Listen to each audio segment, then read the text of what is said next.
साथियों नमस्कार। साथियों मैं आज आपके सामने एक विषय लेकर के आया हूँ। वो इतिहास से थोड़ा सा हट करके है। यूँ कहें कि इतिहास जानना है। 26 जनवरी जो कि गणतंत्र दिवस के रूप में मनाया जाता है, सबसे बड़ा क्वेश्चन है कि गणतंत्र दिवस 26 जनवरी 1950 से मनाया जाना शुरू हुआ और आज तक और हमेशा मनाते रहे हैं बड़े ही हर्ष और उल्लास के साथ में। तो साथियों हमारा देश 15 अगस्त 1947 को आज़ाद हो गया था, लेकिन क्या कारण है कि 26 जनवरी को ही गणतंत्र दिवस के रूप में मनाते हैं, इसके विषय में आपको गहराई से जानना चाहिए। साथियों अगर हम बात करें तो अंग्रेज चाहते थे कि उनको ये लगता था कि भारतवासी जो हैं वो कानून नहीं बना पाते हैं, वो कानून उनको नहीं पता है, वो कैसे शासन करेंगे। वो कहते थे यूँ कहें कि अगर अंग्रेज़ों से अगर हम आज़ाद हो गए तो हमारे ऊपर शासन कौन करेगा। ये एक बड़ा क्वेश्चन, यूँ समझिए ये एक बड़ा क्वेश्चन था। 15 अगस्त 1947 को हमारा देश आज़ाद हो जाता है, लेकिन फिर भी 1946 अगर थोड़ा सा बैक में देखें तो 1946 में कैबिनेट मिशन भारत आता है और वो कहता है कि ऐसा करो, एक अंतरिम सरकार बनाओ और अंतरिम सरकार बनाने के बाद में उस अंतरिम सरकार के थ्रू 5 साल शासन करो, भारत पर 5 साल शासन करना सीखो और सीखने के बाद हम समझेंगे कि अब आप शासन करने लायक हो और शासन कर सकते हो। साथियों तो हम देखते हैं कि 15 अगस्त 1947 को आज़ाद होने के बाद में 1952 को पहले प्रधानमंत्री बनते हैं हमारे देश में। तो ये जो 5 साल का गैप है ये एक बड़ा विचित्र क्वेश्चन है। दूसरी चीज कि हमारा देश 15 अगस्त 1947 को आज़ाद हुआ और संविधान 1946 से बनना स्टार्ट हुआ और यूँ कहें कि फाइनली कैबिनेट मिशन पारित हुआ और फाइनली धीरे धीरे करके हमारा संविधान बनना स्टार्ट हुआ और वो 26 नवंबर 1949 को पूरी तरह तैयार हो जाता है। 395 अनुच्छेद, 12 अनुसूचियों के साथ में 13 किलो वजन का एक संविधान तैयार होता है, जिसको बनने में 2 साल 11 माह 18 दिन लगते हैं। साथियों ये संविधान 26 नवंबर 1949 को तैयार हुआ था। आप थोड़ा सा रिकॉल करें, 26 नवंबर 1949 को संविधान फाइनली बनकर तैयार हो जाता है, लेकिन यह संविधान पूरी तरह लागू होता है 26 जनवरी 1950 को। 26 जनवरी 1950 को यह संविधान फाइनली जो है संविधान लागू होता है 26 जनवरी 1950 को। अब आपके मन में ये क्वेश्चन आ रहा होगा बार बार कि आखिर क्या कारण रहा जो इनके बीच में 2 माह का गैप रहा।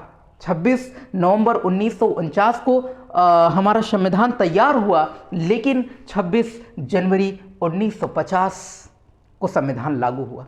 साथियों ये जो 2 माह की कहानी है ये आपको समझनी है। इस कहानी को समझने के लिए मैं आपको थोड़ा सा पीछे ले जाना चाहता हूं और मैं चलूंगा वहां तक जब 1929 में लाहौर का अधिवेशन हुआ था।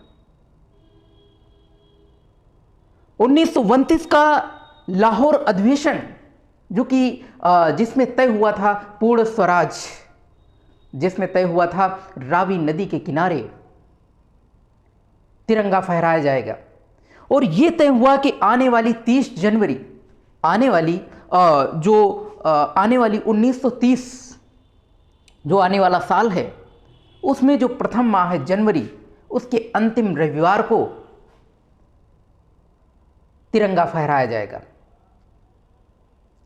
ये स्वाधीनता दिवस होगा, चाहे अंग्रेज माने इस बात को चाहे ना माने, लेकिन हम हमेशा इस दिन को स्वाधीनता दिवस के रूप में मनाते रहेंगे। ये क्वेश्चन एक बड़ा क्वेश्चन है। पूरे भारतवासी जो थे वो अंग्रेजों के दिलों में चोट करना चाहते थे, अंग्रेजों की मर्यादा को खंडित करना चाहते थे। और हुआ भी ऐसा कि 20 सालों तक भारतवासी अपना मनोबल बढ़ाते रहे। और ये स्वाधीनता दिवस 26 जनवरी से शुरू हुआ, 26 जनवरी 1929 से, और आज भी 26 जनवरी को मनाया जा रहा है। तो साथियों, ये जो स्वाधीनता दिवस था, संविधान हमारा 26 नवंबर 1949 को लागू हो गया था, लेकिन इस दिन को जो स्वाधीनता दिवस का निर्णय लिया गया था, जो स्वाधीनता दिवस एक हमारे भारतवासियों का गर्व का विषय था, गर्व का दिन था, हर्ष और उल्लास का दिन था, उस दिन को भुलाया कैसे जा सकता था? उस दिन को भुलाया नहीं जा सकता था। उस दिन को एक महत्वपूर्ण दर्जा देने के लिए हमने क्या किया? संविधान तो हमारा बन गया था 26 नवंबर 1949 को, लेकिन उसको 26 जनवरी 1950 को लागू किया गया। और इस दिन को गणतंत्र दिवस के रूप में मनाया जा रहा है। और आज भी हम देख रहे हैं कि 26 जनवरी जो कि गणतंत्र दिवस के रूप में मनाया जाता है। साथियों, इस दिन एक महत्वपूर्ण दिन होता है। इस दिन हम देखते हैं दिल्ली के राजपथ पर एक शक्ति प्रदर्शन होता है, एक शान का प्रदर्शन होता है, जो हमारे यहाँ हमारे देश में जो टेक्नोलॉजी आई, नई नई टेक्नोलॉजी विकसित हुई, और जो शक्तियों के साथ सारी शक्ति प्रदर्शन की जाती हैं, सारे तीनों सैनिक, तीनों सेनाएं जो कि परेड करती हैं। और हम देखते हैं कि इस दिन जो है बहुत सारे सम्मान वितरित किए जाते हैं, महावीर चक्र, वीर चक्र, परमवीर चक्र, बच्चों को प्रोत्साहन देने के लिए बहादुरी के चक्र, बहादुरी पूर्ण पुरस्कार दिए जाते हैं। और हम देखते हैं कि गणतंत्र दिवस के दिन अपने करीबी देश का एक राष्ट्र अध्यक्ष बुलाया जाता है। तो इस तरीके से हम इस दिन को बहुत ही यादगार बनाते हैं। साथियों, स्वामी विवेकानंद ने पूरे देश को जगाने के लिए जब शिकागो सम्मेलन किया था, तब उन्होंने कहा था, उत्तिष्ठ जाग्रत प्राप्य वरान्य बोधत, उठो जागो और तब तक बढ़ो जब तक तुम्हें लक्ष्य की प्राप्ति न हो जाए। 26 जनवरी हमारे दिलों में वो उद्गार, वो ज्वाला प्रज्वलित करती है कि हमें पूरी एनर्जी के साथ जो आज़ादी मिली है उसके अंतर्गत मुझे कुछ अच्छा करना है, मुझे पूरे विश्व को दिखाना है, एक विश्व गुरु बनकर के। हम देखते हैं कि 26 जनवरी 1950 को जब हमारा संविधान लागू हुआ, उस दिन से हमारे ऊपर जो एक बड़ा क्वेश्चन था कि अंग्रेज आज़ाद हो गए, अंग्रेजों से हमें आज़ादी मिली, लेकिन हम किसके अधीन शासन करेंगे, हम पर कौन शासन करेगा? तो साथियों, हम पर शासन करेगा संविधान, ये निर्णय हुआ।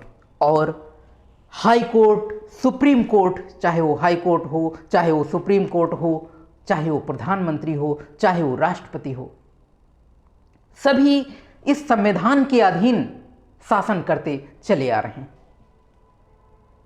जिससे हमारा एक सामाजिक नियंत्रण भी हुआ और सामाजिक विकास भी हुआ। हम एक सीमा में रह करके एक सामाजिक जो संस्कार मिले हैं उनके अंतर्गत हम कुछ नया कर सकते हैं। तो साथियों, ये जो शब्द थे, ये जो इतिहास था, ये आपको जानना बहुत जरूरी है अपने देश के बारे में। और हमें कुछ नया करने का संकल्प हमेशा लेते रहना चाहिए। और आज इसी उपलक्ष्य में संकल्प लें कि हम कभी पीछे नहीं हटेंगे, कभी किसी काम के लिए गिव अप नहीं करेंगे। हमें आगे बढ़ना है, हमें मंजिल तक पहुंचना है और स्वामी विवेकानंद की इस लाइन को साकार करना है, उत्तिष्ठ जागृति प्राप्य वरानि बोधत। साथियों, इन्हीं चंद शब्दों के साथ मैं अपनी वाणी को विराम देता हूं। जय हिंद, जय भारत।